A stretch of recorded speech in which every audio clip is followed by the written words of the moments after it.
কারুণ্য ঘন বিগ্রহ অখিল রসামৃত মূরতি প্রেম পুরুষোত্তম কলিপাবন অবতার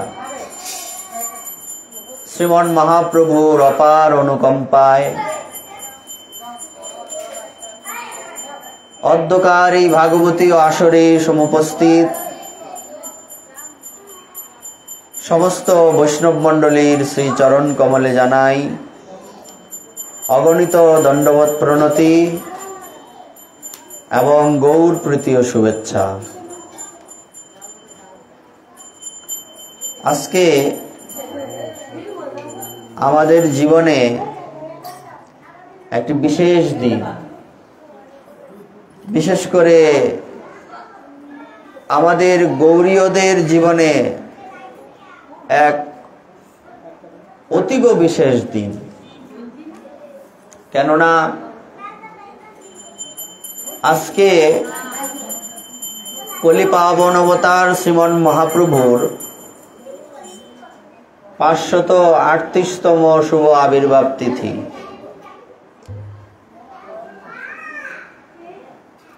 আর তাছাড়াও আজকে শুভ দোল পূর্ণিমা।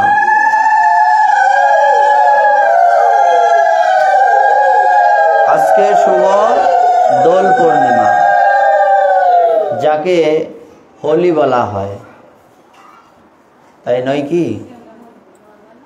হোলিটা হলো আগের থেকেই বিশেষ দিন। আর বৃন্দাবনে আজকের এই দিনটাকে বিশেষভাবে পালন করা হচ্ছে। বাংলায়ও পালন করা হয়, তবে উত্তরপ্রদেশেই হোলির মহিমাটা বেশি।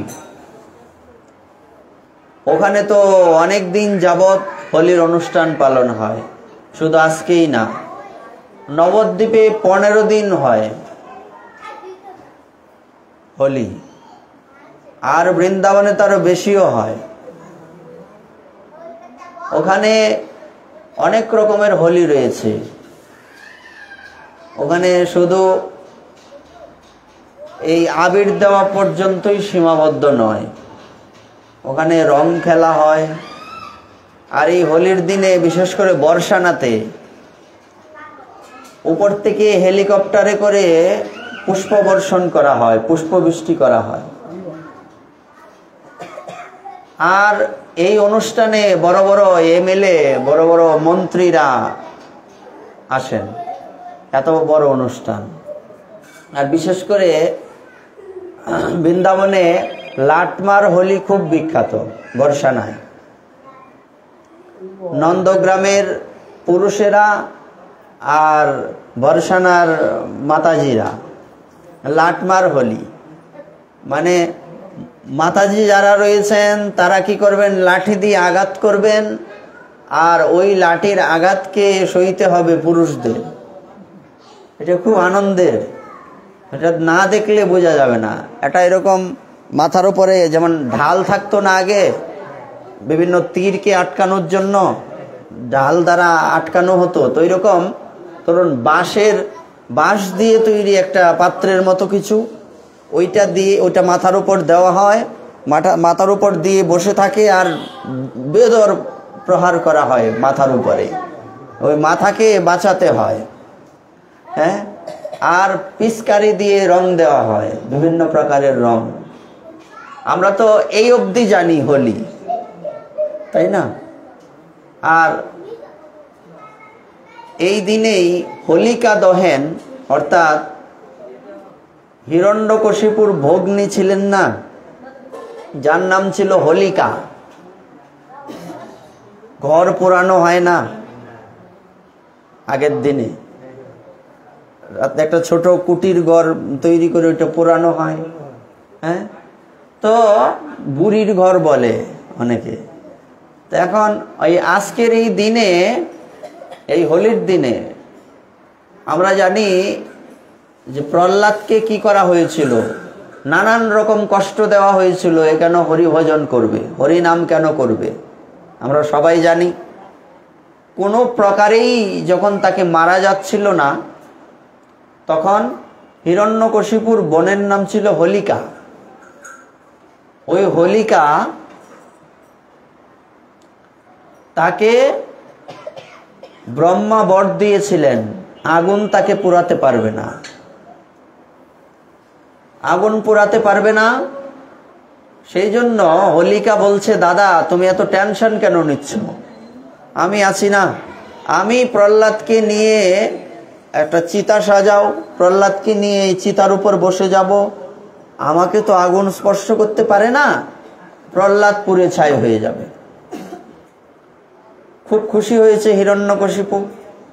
ওই প্রহ্লাদ ছোট একটা বালক, তাকে নিয়ে বসে গেছে চিতার মধ্যে, দাউ দাউ করে আগুন জ্বলছে, আর হোলিকা খুব খিটখিট করে হাসছে, অট্টহাস্য, বিশাল হা হা করে হাসছে, রাক্ষসের হাসি। তাই বলছে কখনো অট্টহাস্য করতে নাই, অট্টহাস্য এগুলি রাক্ষসী অসুরীরা করে, অসুররা করে, হা হা করে হাসতে নাই। এটা মেয়েদেরও না, ওই পুরুষদেরও না। হাসি সুন্দর, এই মুস্কি হাসি হোক, যে হাসি হোক, বেশি জোরে হাসা উচিত নয়, এটা অমঙ্গলের প্রতীক। এগুলি রাক্ষসরা হাসে। এইবার সে যখন অট্টহাস্যিতে ফেটে পড়ল, তখন আগুন দাউ দাউ করে জ্বলছে, চিৎকার করছে হোলিকা, আমাকে বাঁচাও বাঁচাও। এবার সবাই ভাবছে এই প্রহ্লাদ চিৎকার করছে, ছোট ছেলে না, পুরুষদের গলা না একটু চেঞ্জ হয়ে যায়, ছোট ছেলে মেয়েরা তো গলা শুনলে বোঝা যাবে না কোনটা ছেলে কোনটা মেয়ে। সবাই ভাবছে এই প্রহ্লাদ মনে চিৎকার করছে আমাকে বাঁচাও। আদতে হোলিকা চিৎকার করছিল আমাকে বাঁচাও বাঁচাও, পুরে ছাই হয়ে গেছে। শেষে পরে রইল কে? প্রহ্লাদ বসে হরিনাম করছে। প্রহ্লাদ বসে হরিনাম করছে, প্রহ্লাদের গায়ের একটা পশম পর্যন্ত পুড়েনি, আর হোলিকা পুরে ছাই হয়ে গেছে। তাই হোলিকা দহেন, তো পুরানো হয় না ঘরটাকে, ওইটার প্রতীক হিসেবেই পুরানো হয়। আমরা হয়তো এগুলি জানি না। হ্যাঁ, তো আর আমরা এই অবধি জানি পিচকারি দিয়ে রং দেওয়া হয়, ওই লাটমার হোলি হয়, আর তারপর উপর থেকে পুষ্প বর্ষণ হয়, এই অবধি আমরা জানি, তাই না? এটা আজকের নয়, সেই 5000 বৎসর পূর্ব থেকেই হোলির দিনে এইসব হয়ে আসছে। সেটা ওই ব্রজ গোপীগণ আর ওই গোপ বালকদের সাথে হোলিকালায় মেতে উঠেছিলেন। সেই আনন্দ আজও পর্যন্ত বর্তমান। বাংলায়ও হয়, নবদ্বীপেও হোলিতে খুব আনন্দ হয়। আর নবদ্বীপে আনন্দ হবেই বা না কেন? এই হোলির দিনেই তো আমাদের যিনি প্রাণনাথ, হ্যাঁ, যার কৃপা ছাড়া আমাদের কিছুই হতো না, যিনি আমাদের একমাত্র হার্দ্য বস্তু, আর ওই ব্যক্তিই আমাদের সবকিছু, যাকে পাওয়াটাই আমাদের জীবনের অন্তিম লক্ষ্য, সেই মহাপ্রভুর আবির্ভাব তিথি আজকের এই দিনে, এই হোলির দিনে। পূর্ণিমাতে চন্দ্রগ্রহণ, এই একটু পরেই। এখানে একটু বিতর্ক আছে, এটা আমরা বিস্তারিত আলোচনা করব রাত্রিবেলা। এটা নিয়ে একটু বিতর্ক আছে যে মহাপ্রভুর আবির্ভাব ওইটা কি সন্ধ্যার আগে না পরে, এটা নিয়ে বিতর্ক আছে। অনেকে বলে যে সন্ধ্যার আগে আগে, অনেকে বলে সন্ধ্যার পরে পরে। এটা নিয়ে কোনো বিষয় না, কে সন্ধ্যার আগে জন্মালো কে পরে জন্মালো এটা নিয়ে বিষয় না, কিন্তু বেশি আগে পরে না। আর আমরা যদি যুক্তিতে যাই, আমরা যুক্তিগুলি বিশ্লেষণ করার চেষ্টা করব ওখানে গৌরনিতাই মন্দিরে রাত্রিবেলা। তো এখানে যুক্তি অনুযায়ী মহাপ্রভুর আবির্ভাবটা ওই রাত্রিবেলার প্রথম প্রহরে, প্রথম একদম 24 মিনিটের মধ্যে, যাকে দণ্ড বলে। দেখবেন পঞ্জিকাতে লেখা আছে পল দণ্ড, 24 মিনিটে এক দণ্ড হয়। অর্থাৎ রাত্রিবেলার প্রথম 24 মিনিটের মধ্যেই মহাপ্রভুর আবির্ভাব হয়েছিল। হ্যাঁ, কেননা বলছে গ্রহণের পরে পরে। এখন গ্রহণ যদি না লাগে, বলা হয় গ্রহণের পরে না, মহাপ্রভুর আবির্ভাব গ্রহণ লাগার আগে হয়েছিল। যখন মহাপ্রভুর আবির্ভাব গ্রহণ লাগার আগে হয়েছে, তখন মহাজন আস্বাদন করছেন। এবার চন্দ্রদেব চিন্তা করছেন যে এত সুন্দর গৌরচন্দ্রের আবির্ভাব হয়েছে, আমাকে লোকে তাকাবেই না, আমার দিকে দেখবেই না, তো আমি আর এখানে থেকে কি করব? তখন চন্দ্র নিজের মুখ লুকিয়েছিলেন। হ্যাঁ, তখনকার সময় গ্রহণ, আগে মহাপ্রভুর আবির্ভাব, তারপরে গ্রহণ।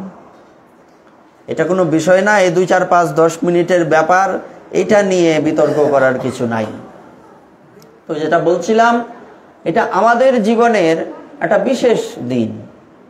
আর আজকে এই গৃহস্থ যে আয়োজন করলেন, যে আজকের দিনে কি নিতাই গৌরের প্রতিষ্ঠা, তাই না?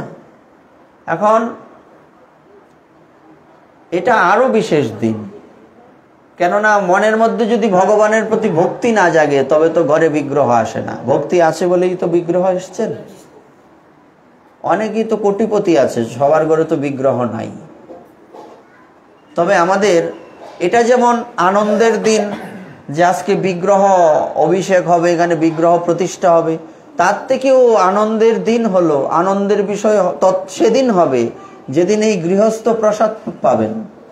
কেননা বিগ্রহ থাকলেই অন্নভোগ দিতে হবে। আপনারা একটু ভালো করে খেয়াল রাখবেন, আবেগবশত আপনি ঘরে বিগ্রহ নিয়ে আসলেন, আনন্দের বিষয়, বিগ্রহ অবশ্যই আনবেন, আমাদের তাতে কোনো আপত্তি নাই। বিগ্রহ আনলে আমাদেরই আনন্দ, সব দিক থেকেই আনন্দ। বলছে প্রসাদ পেলে আনন্দ, দক্ষিণা পেলে মহানন্দ। বিগ্রহ যখন ঘরে ঘরে আসবে, আমরা প্রতিষ্ঠা করতে গেলে আমরাই দক্ষিণা পাবো, আমাদের তো বিগ্রহ আনলে আপত্তি থাকার কথা নয়। কথা কি? কিন্তু আমাদের ওইদিকে খেয়াল রাখতে হবে, বিগ্রহ প্রতিষ্ঠা করার পর যদি বিগ্রহের সঠিক মতো ভোগ না হয়, তাহলে যে বিগ্রহ প্রতিষ্ঠা করে দেবে তারও অপরাধ হবে। ব্যাপারটা বুঝতে পারছেন তো? এটা কিন্তু ক্রিটিক্যাল জিনিস। প্রথমে আগ্রহ, আগ্রহ হলে তারপর বিগ্রহ আসেন। বিগ্রহ আসার পরে পরে যেন এটা গলগ্রহ না হয়, গলার মধ্যে এটা ফাঁসের মতো না লাগে। হ্যাঁ, ঠিক না? যেমন যারা বিগ্রহ প্রতিষ্ঠা করে, করার পরে ধরেন আমি আমার ঘরে বিগ্রহ প্রতিষ্ঠা করলাম, আমি আমার ঠাকুরকে আমিই পুজো দেব, হ্যাঁ, তাই আমাকে বিগ্রহ সাথে নিয়ে ঘুরতে হয়। ঘরের মধ্যে যদি যথাযথ সেবা দেওয়ার কেউ থাকে বা নাও থাকে, থাকলেই কি আমার বিগ্রহের পূজা আমিই দেব, তখন আমাকে বিগ্রহ নিয়ে ঘুরতে হবে। হ্যাঁ, ব্যাপারটা কিরকম আমরা ভাগবত থেকে জানতে পারি যে অম্বরীশ মহারাজ নিজের বিগ্রহের সেবা নিজে করতেন, নিজের হাতে। করৌ হরের মন্দির মার্জনা আদিশু শ্রুতিং চকারাচ্যুত সৎকত দয়ে। উনি কি করতেন? উনি শুধু বিগ্রহ সেবা করতেন না, উনি মন্দির মার্জন করতেন। সারা পৃথিবীর রাজা ছিলেন উনি, শশাগরা পৃথিবীর অধীশ্বর যাকে বলে, চক্রবর্তী সম্রাট। সব রাজারা যাকে কর দিয়ে চলে, আমেরিকার মতো। হ্যাঁ, তো এরকম যিনি চক্রবর্তী সম্রাট ছিলেন, তিনি নিজের হাতে মন্দির ঝাড়ু দিতেন, নিজের হাতে মন্দির মানে পরিষ্কার করতেন, নিজের হাতে ভগবানের যে পাত্রগুলি আছে সেবার, এইগুলিকে নিজে পরিষ্কার করতেন, নিজে বিগ্রহ সেবা দিতেন। ওনার স্ত্রী যদি বলতেন যে আমিও কিছু সেবা করি, বলছে তুমি তোমারটা করো, আমার বিগ্রহ আমি সেবা দেব। বলছে এটা কি স্বার্থপরতা নয়? বলছে না, এটা নিষ্ঠা, আমার বিগ্রহ সেবা আমিই করব। উনি প্রতিদিন সেই 4টের সময় উঠে নিজের সেবা কর্ম সম্পাদন করতেন। তো বিগ্রহ আনলে প্রথমে আগ্রহ, মনের মধ্যে যদি ভক্তি না আসে ঘরে কিন্তু বিগ্রহ আসবে না, এটা কিন্তু সত্যি। ভক্তি আছে বলেই বিগ্রহ এসেছেন। বিগ্রহ আগ্রহ, বিগ্রহ শেষে গলগ্রহ না হয়, গলগ্রহ তারপর নিগ্রহ। শেষে কি একদিনও ভগবানের সিঙ্গার নাই, সে সেবা নাই ঠিক মতো। সেই বছরের কোন দিন ভগবানের বিগ্রহের একটা পোশাক চেঞ্জ করা হয়েছিল আর খবর নাই। এমনও দেখা যায় ভগবানের গায়ের উপরে লোহা মারা। কিছু মনে করবেন না, এ কোনো নিন্দার বিষয় না। বিগ্রহের গায়ের উপরে তার কাটা মারা যায়? মারা যায় কি? আমি নাম বললে আবার একটু নিন্দা হয়ে যাবে, নাম বলবো না। দেখবেন অনেক জায়গায় বিগ্রহের গায়ের মধ্যে ছোট ছোট লোহা মারা, হ্যাঁ, তার কাটা মারা। এখন আমাদের কেমন বিগ্রহ সেবার প্রতি আগ্রহ, এটা মাথায় ধরে না। গায়ে তার কাটা, সারা বছর কোনো সিঙ্গার নাই, সারা শরীরের মধ্যে ধুলা ময়লার প্রলেপ পড়ে আছে। এটাই বলে স্বাধীনতা অর্জনের চেয়ে রক্ষা করা কঠিন। হ্যাঁ, তো কি করতে হবে? প্রতিদিন বিগ্রহ আনার আগেই আমাকে শৃঙ্গার শিখতে হবে। ভগবানের পোশাক প্রতিদিন পাল্টাতে হয়। আমরা প্রতিদিন স্নান করি, প্রতিদিন স্নান করলে কি ওই একটা ভেজা কাপড়ে পরে থাকি? ওইটা যদি কেউ অবিষণ্ণ করে, কারো মা বাবা মারা যায়, তবে না এক পোশাকে থাকে। ভগবানের তার মা বাবা মরে যায়নি যে এক পোশাকে বসে থাকবে। ওইটা দিয়ে স্নান করাচ্ছি, ওইটা দিয়েই আবার এটাই আছে না। ভগবানের বিগ্রহের প্রতিদিন শৃঙ্গার দিতে হয়। যদিও সব বেলায় সব সময় হয় না, তারপরও সপ্তাহে হোক, 15 দিনে হোক, মানে এক কথায় একটু শৃঙ্গার দিতে হয়। তাই বিগ্রহ 2 জোড়া থাকে। এক জোড়া থাকে অভিষেক প্রতিদিন স্নান করানোর জন্য, আরেক জোড়া একটু এই থাকে মানে প্রতিদিন স্নান করানো হয় না। এত বড় বিগ্রহকে কি প্রতিদিন স্নান করা সম্ভব? তাই ছোট জোড়াকে প্রতিদিন অভিষেক বা স্নান করানো হয়। সেটা শুধু জলে হোক, প্রতিদিনে তো আর এত কিছু দিয়ে স্নান হয় না, বিশেষ দিনে হয়। তাই আমাদের কি করতে হবে? আগে শৃঙ্গার শিখতে হবে, যে কি করে ভগবানকে কাপড় পরাতে হয়। অঙ্গরাগ শিখতে হবে, বিগ্রহ আনতে হবে, তবে কি হবে? তবে ভক্তিটা বর্ধিত হবে। তা আমরা একটু দেখি যে ঘরের মধ্যে বিগ্রহ আনার পর যদি যথাযথ সেবা না হয় তাহলে কি হয়, এটা আমাদের দেখতে হবে না? তো আমরা জানি পদ্মপুরাণে একটা দৃষ্টান্ত আছে, সুবাহু রাজার উপাখ্যান। সুবাহু রাজা তো রাজাই, ওনার বাড়িতে মন্দির আছে, মন্দিরে খুব সুন্দর বিগ্রহ বসিয়েছেন, খুব আলোকসজ্জা ছিল। আমরা আবার এখন একটু আলোকসজ্জা বেশি পছন্দ করি। হ্যাঁ, ভেতরে কি হচ্ছে এটা দেখার দরকার নাই। হ্যাঁ, একটু দেখতে সুন্দর কিনা, একটু সুন্দর হলো কিনা, না এই প্যান্ডেলটা সুন্দর হলো কিনা। হ্যাঁ, এখন এই মূর্তিটা কত টাকা দিয়ে কিনা হলো, কত লক্ষ টাকা, কত লক্ষ টাকার লাইটিং হলো, কত লক্ষ টাকা দিয়ে আপনার কি বলে সাজসজ্জা করা হলো, ডেকোরেশনে কত টাকা গেল, ওইটা খুব আলোচনা হয়। এত টাকা থইয়া এই ওই বাড়ির পূজার মতো করতে পারলি না, এরা দিয়ে এই 4 লক্ষ টাকা দিয়া মূর্তি বানাইছে, তোর 1 লক্ষ কেরে, অত কিপটা কেরে তুই। এতে নিয়ে কথা হয় না, এসব নিয়ে খুব কথা হয়। কিন্তু আমাদের এইটার দিকে দৃষ্টি দিতে হবে। 4 লক্ষ কেন, 400 টাকার বিগ্রহ দিয়েও সেবা হয় না? 400 টাকার বিগ্রহ দিয়েও সেবা হতে পারে,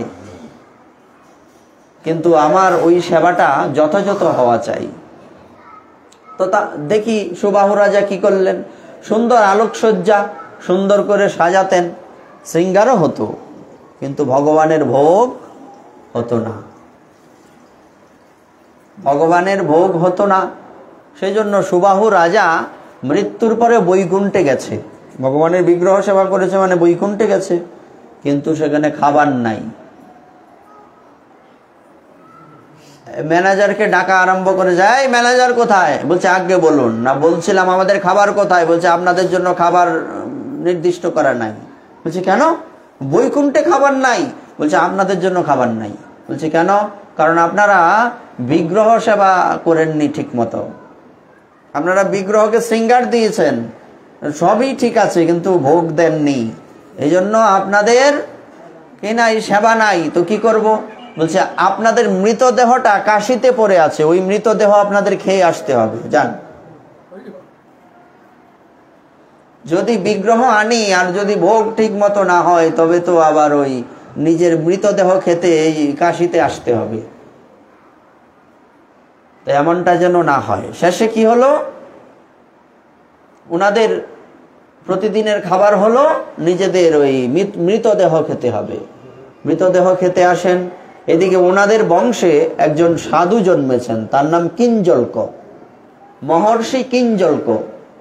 মহর্ষি কিঞ্জল্ক কি করলেন, উনি যখন জানতে পারলেন, যে কিভাবে জানতে পারলেন ওনারা সাধু না উচ্চকোটি মহাত্মা, উনি একদিন ভাব নেত্রে মানে দিব্য দৃষ্টিতে দেখতে পাচ্ছেন যে ওনারই পূর্বপুরুষরা এরকম নিজেদের মৃতদেহ খাচ্ছে।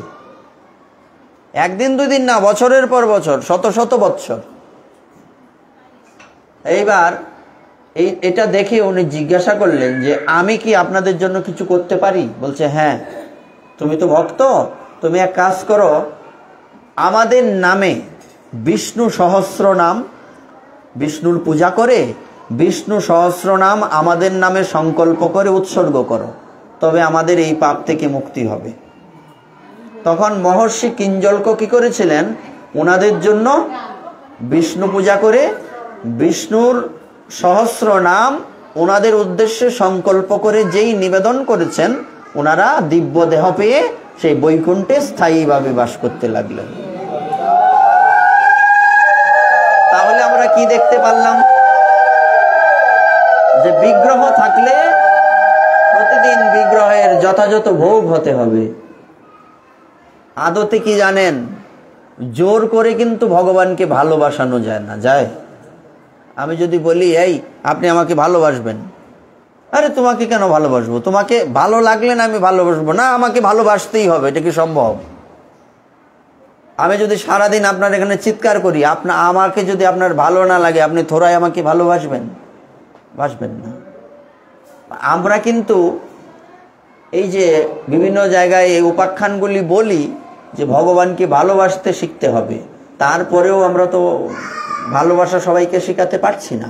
কেন? আমার ভালো লাগলে তো আমি করব। ভগবানকে আমরা ভালোবাসি না, তাই আমরা ভগবানকে যথাযথ সেবা দেই না। বাস্তব সত্যিটা এটাই। ওদিকে সব সেটিং আছে, সময় হয়ে গেছে, ওইদিকে সব সেটিং করো। তো আমরা ভগবানকে ভালোবাসি না, এটাই কিন্তু মূল ফ্যাক্ট। যদি ভগবানকে ভালোবাসতাম তাহলে আমরা ভালো মন্দ খাই, যদিও শাস্ত্রের ভাষায় যা খাচ্ছি সেটা ভালো নয়, জাগতিক ভাষায় তো ভালো মন্দ বলে না যে তোমরা ভালো মন্দ খাও, আমরা রে খাওয়াও না, বলে না? তো এই খাতিরেই আমি শুধু কথাটা প্রচলিত বলে দিলাম, শাস্ত্রের ভাষায় যা খাচ্ছি তা ভালো নয়। তাও বলছে আমরা ভালো মন্দ যা তা খাই, অমেদ্য হোক উচ্ছিষ্ট হোক, সে অখাদ্য কুখাদ্য হোক, খাই, কিন্তু ভগবান বসে আছে, তার কোনো খাবার নাই। যদিও ভগবানের বিগ্রহ বা চিত্রপট যাই আছে ঘরের মধ্যে, ছোট ছোট এরকম তালা গ্লাস আছে ঘরে ঘরে সবার। হ্যাঁ, এবার 2টা নকুল দান আছে, 2টা বাতাসা, কিংবা 2 পয়সার চিনি তো আর এখন নাই, কথার কথা 2 টাকার চিনি একটা ওই থালের মধ্যে দিয়া দিলাম, সারাদিন ফিফরার লেগুর ছুটছে। মিথ্যা কথা কইছি? হ্যাঁ, সারাদিন ফিফরার লেগুর ছুটছে। আরে কি, এটাও আমরা জানি না যে ভগবানকে ভোগ দেওয়ার পরে এটা তৎক্ষণাৎ সরিয়ে ফেলতে হয়। হ্যাঁ, প্রথমে কি করতে হয়, আমরা যদি একটু সেবার কথা সংক্ষিপ্তভাবে বলি, সর্বপ্রথম ঢুকে গিয়েই ভগবানকে একটু ভগবানের চরণ ধৌত করাতে হয়, একটু অর্ঘ্য দিতে হয়, আচমন দিতে হয়, স্নান করাতে হয়। হ্যাঁ, স্নান করিয়ে এই যদি বিগ্রহ তাকে একটু শৃঙ্গার দিয়ে ভগবানকে আসনে বসিয়ে তারপর একটু পুষ্প দিতে হয়। সর্বপ্রথম তুলসী দিতে হয়। শৃঙ্গারের বেলায় আগে তুলসী পুষ্প কোনো বিষয় না, কিন্তু আমরা যেটা শাস্ত্র থেকে দেখতে পাই, আগে পরে এটা দিলে কোনো অপরাধ হবে না। যে আপনি আগে পুষ্প দিলেন পরে তুলসী দিলেন, এতে কিন্তু অপরাধ হবে না। কিন্তু আমরা যেটা পাই এটা হলো আগে ভগবানের চরণে তুলসী চড়াতে হয়, তুলসী দিয়ে তারপরে পুষ্প দিতে হয়। আর আমরা আবার পুষ্প কিভাবে দেই ভগবানের চরণে? আমরা পুষ্পটা দেই যে যাতে আমরা সুন্দর দেখতে পাই। পুষ্পটা কি ভগবানকে দেই নাকি আমরা দেখার জন্য দেই? কোনটা উচিত? পুষ্পটা তো ভগবানকে অফার করা হয় না, তো ভগবানকে আমরা দেই বটে, কিন্তু দেখা যাচ্ছে পুষ্পের যে বোটাটা ওইটা ভগবানের দিকে আর ফুলটা আমাদের দিকে তাকিয়ে আছে। এটা কিন্তু ভগবানকে নিবেদন করা হয়নি, এটা ঠিক না। যদি বলেন আসনটা সুন্দর থাকে তাহলে 2টো করে দেবেন, যদি আসনটা সুন্দর করার ইচ্ছা থাকে 2টো করে ফুল দিবেন, একটা দেবেন ভগবানের দিকে মুখ করে। আচ্ছা, আপনাকে যদি ফুল নাই তো ফুল দেখাতাম নাই, আপনাকে ফুলটা অফার করলে যদি ফুল দেয় না, এটা প্রেমিক প্রেমিকাকেই দেও, গুরুদেবকেই শিষ্য দেখ বা ভগবানকে দেখ, এই ফুলটা যদি আমি আপনাকে দেই তাহলে কি এইভাবে দেব, এই নেন দেব? এটা কি শালীনতা? দিলে এইভাবে আই লাভ ইউ বলেই দেই, যাই দেই এইভাবে দিতে হবে। অফার করতে গেলে এইভাবে দিতে হবে। এখন আমরা পুষ্পটা দিচ্ছি, ধরুন এটা ভগবানের বিগ্রহ, এখানে দিলাম, তখন এই বোটাটা গোবিন্দের দিকে, তো পুষ্পটা এইভাবে দিলে এটা ভগবানকে দেওয়া হলো, এটা ভগবানকে অফার করা হলো, তাই না? তা আমাদের এইভাবে দিতে হবে পুষ্পটা। দিয়ে একটু পুষ্পর পরে তুলসী পুষ্প দিলাম, দেওয়ার পরে একটু আরতি করলাম, সেটা পূর্ণ আরতি হোক কিংবা একটু আপনার কি বলে প্রদীপেই দেওয়া হোক। প্রতিদিন তো সবসময় পূর্ণ আরতি করা হয় না, সবাই করে না। ছোটোখাটো ঘরের মধ্যে পূজা দিলে এত আমরা করতেও পারি না, দরকার নাই, যার যেমন সামর্থ্য। একটু প্রদীপেই দেখালেন, একটু ধূপ, একটু প্রদীপ দেখালেন, আরতি শেষ। হ্যাঁ, আর যদি বলেন আমি পূর্ণ আরতি করব, তাও করতে পারেন। শঙ্খ দেখালেন, তারপর শুদ্ধ বস্ত্র দেখালেন, হ্যাঁ, একটু পুষ্প দেখালেন, হ্যাঁ, তারপর একটু চামর দেখালেন, একটু পাখা দেখালেন, তাই না? এমনভাবে করে ভগবানকে একটা আরতি করতে হয়। আরতি করার পরে এবার কি হয়, কখনো কখনো আরতির আগে ভোগ হয়, কখনো কখনো আরতির পরে ভোগ হয়, এটা আমাদের জানতে হবে। যেমন আপনি যখন মঙ্গল আরতি করবেন তখন আগে ভোগ হবে ভগবানকে জাগিয়ে। এখন ধরুন আমার পেটে খিদা, এই খিদা নিয়ে আমি বসে আছি, আপনি আমাকে ঘুম থেকে জাগিয়ে চোখের সামনে আরতি দেখাইতেছেন, আমার কি রাগ হবে নাকি ভালো হবে? রাগ হবে না, আগে খেতে দিতে হবে, আগে ভগবানের ভোগ হবে, তারপরে আরতি হবে, তাই না? এবার গেল, এটা আবার দুপুরবেলাও একই রকম হয়, আগে ভোগ হয় তারপর আরতি হয়। রাত্রিবেলায় একটু বেশ কম হয়, আগে আরতি হয় পরে ভোগ হয়। যদি বলেন যে আমি আগে ভোগ দেব তারপর আরতি করব, তাতে আপত্তি নাই, কিন্তু রাত্রিবেলাটা এটাই প্রচলিত যে আগে আরতি হয় পরে ভোগ হয়, আর বাকি সময়গুলিতে আগে ভোগ হয় তারপর আরতি হয়। তো এইভাবে আমাদের, এটা শুধুমাত্র প্রাথমিক বিষয়গুলি আমরা একটু বলে যাচ্ছি, এটা নিয়ে বিস্তারিত আলোচনা করতে গেলে এক পাঠের প্রয়োজন এখানেই হবে, 1-1.5 ঘন্টা সময় এমনিতেই লাগবে। হ্যাঁ, তো বিস্তারিত যখন কোনোদিন সুযোগ হবে বলার চেষ্টা করব আমরা। হ্যাঁ, তো কি করব, যে ভগবানকে যদি আমরা ভালোবাসি তাহলে কিন্তু আমরা ওই যে 2টো বাতাসা, 2টো নকুলদানা কিংবা 2 টাকার চিনি দিয়ে সারাদিন বসায় রাখতে পারতাম না। এবার ভোগ কি করে লাগাবো? আচমন দিতে হবে। আচমন শব্দের অর্থ কি? আচমন মানে হলো ভগবানের হাত মুখ ধুইয়ে দেওয়া। আচমন জিনিসটা কি? হাত আর মুখটা ধুইয়ে দেওয়া। তার আচমন দেওয়ার পর আপনি ভোগ লাগালেন। কিভাবে লাগাবেন ওটা নাই বললাম, অনেক সময় লাগবে। ভোগ লাগাবেন, লাগানোর পরে আপনি পুনঃ আচমন দেবেন, কারণ উনি সেবা করেছেন, এবার আবার হাত মুখ ধুইয়ে দিতে হবে না। আমরা 2বার হাত মুখ ধুই, খাবার আগে একবার, খাবার পরে একবার, এটাই কিন্তু আচমন। এবার আপনি পুনঃ আচমন দেবেন, পুনঃ আচমন দিয়ে একটু হাত মুখটা মুছিয়ে দেবেন, মুছিয়ে দিলেন, তারপর ভোগ হয়ে গেল, ব্যাস। আর যদি দুপুরবেলা হয়, তাহলে গরমের দিন হয়, একটু চামর পাকা বেজন করে দিলেন যতক্ষণ পারেন। এটার আবার কোনো এরম বলা নাই যে এতক্ষণই করতে হবে, যতক্ষণ পারা যায় একটু চামর বেজন করে দিলেন। এটা কখন আপনার অনুভবে আসবে? যখন আপনি ভগবানকে ভালোবাসবেন, তাই না? অনেকে আবার বলে যে ফুলের ব্যাপারটা বুঝলাম, তুলসীটা কেমনে দিতাম, বলে না? তুলসী কি বোটার নিচে থাকবে না উপরে থাকবে? এই কোনো বিষয় না, এটা কোনো বিষয় না। যদি আমরা শাস্ত্র থেকে দেখতে চাই তাহলে দেখতে পাই কি, যে পত্র এবং পুষ্প যেদিকে জন্ম হয় সেদিকে দিতে হয়। এই যে তুলসী পত্রটা না, এটা বোটাটার নিচে না উপরে? বোটাটা কোথায় আপনি লক্ষ্য করুন, বোটাটার নিচে না। বলছে পুষ্প এবং তুলসী যেভাবে জন্মে সেভাবে ভগবানকে অফার করতে হয়। তাহলে আমরা যদি শাস্ত্রের সিদ্ধান্তে যাই তাহলে বোটাটার নিচে আর এটা উপরে থাকবে। আবার অনেক সময় দেখা যায় যে বেশি তুলসী দেই আমরা, তাহলে কি খাবলা দিয়ে যদি আমি ভগবানের চরণে দিয়ে দেই, তখন আর এটা বিষয় না যে বোটার নিচে থাকলো না উপরে থাকলো। বৃন্দাবনে তো তাই হয়। যদি বাবাজিরা তুলসী বৃক্ষ দেখতে পায় তাইলে আর উপায় নাই, তুলসীর থেকে মঞ্জুরি পাতা তুলে ওইটা কি ভগবানকে একদম খাবলা দিয়ে গোবিন্দায় নমঃ, এখানে এটা বিচার হবে না আপনার বোটা উপরে থাকবে না নিচে থাকবে।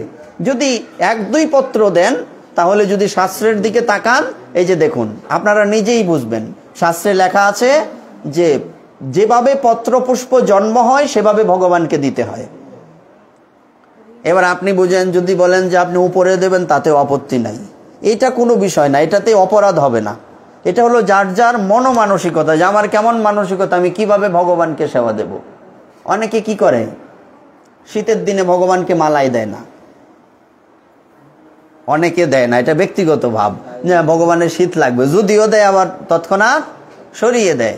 সেবা মানে কি? সুখ বিধান করা, যে ভগবান কিভাবে সুখী হবেন, ভগবান কিভাবে সুখ পাবেন, এইভাবে তো সেবা দিতে হয়, তাই না? যার সেবা করব তিনি সুখী কিনা, এটা আমাদের বিচার করতে হবে। তো এইগুলি ফ্যাক্ট নয়। অপরাধ আদি কোন সময় হয়, কিভাবে হয়? যখন আমরা শাস্ত্রের বিরুদ্ধে চলে যাই, তখন অপরাধ হয়। কিভাবে পুষ্প দিলাম, তুলসী দিলাম, এতে কিন্তু অপরাধ হবে না। কিন্তু আমি যদি একুরেট ভাবে দিতে চাই, তাহলে এভাবেই দিতে হবে। যুক্তি মিলল কিনা? অফার করলে তো এইভাবেই করতে হবে, এইভাবে তো আর করবো না। হ্যাঁ, তো যাই হোক, কথাটা এই জন্যই আসলো, যেহেতু বিগ্রহ এখানে প্রতিষ্ঠিত হবেন, প্রতিষ্ঠা বলতে অভিষেক হবে, যাই হোক, তো সেই জন্য আপনাদের কাছে এটা বললাম আর কি, যে বিগ্রহ থাকলে বিগ্রহের যথাযথ সেবা হতে হবে। তো এই আমাদের আজকের আলোচনা। শ্রীমন মহাপ্রভুর কৃপা হলে আমরা পরবর্তীতে কোনো একদিন পুরো পাঠেই কিভাবে সেবা দিতে হয় ওইটা নিয়ে আলোচনা করার চেষ্টা করব। আজকে আর ওই সময় নাই। হ্যাঁ, এই বলে আপনাদের চরণে প্রণাম জানিয়ে আজকের মতো এই ভাগবতীয় কথার এখানেই দেওয়া হলো বিশ্রাম। জয় জয় শ্রী রাধে শ্যাম, নিতাই গৌর সীতানাথ প্রেমানন্দে। হরি হরি বল মন, হরি হরি বল বল হরি।